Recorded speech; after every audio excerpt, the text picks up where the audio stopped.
thank you so much for being a part of this. Just for the broader audience who's listening to this for the first time, can you just introduce yourself, what do you do, and where you're coming from? Sure, Chirag. Thank you so much for inviting me. I'm Rohan. I've done my MBA from IIM Ranchi, and post that I started working as a retention marketer in an e-commerce company, Innovest.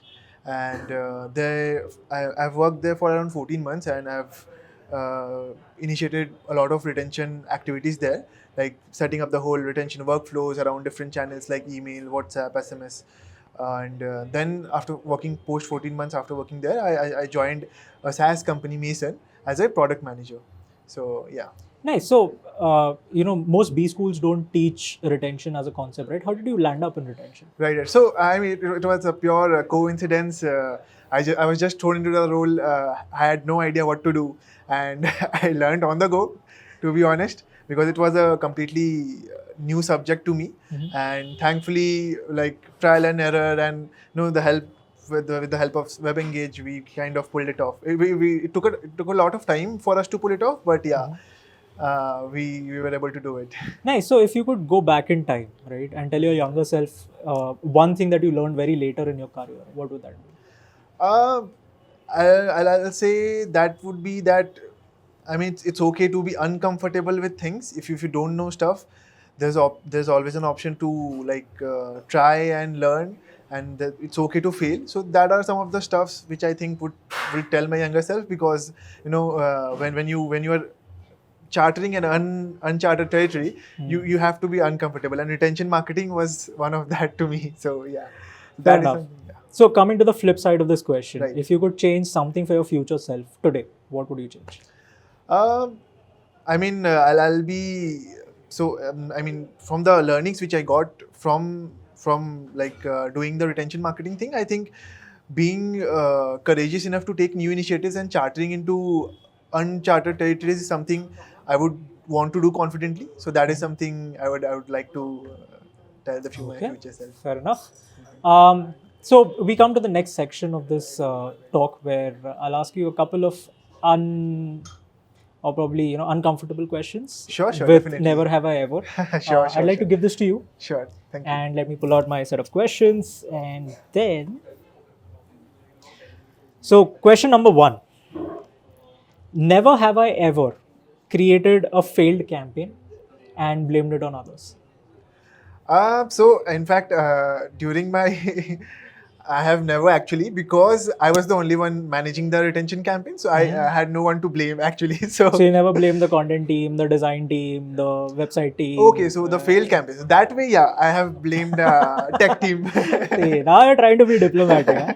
No, Nice. okay. So by failed campaign, I thought it will be mostly around campaigns not going, or hard bounces or like that.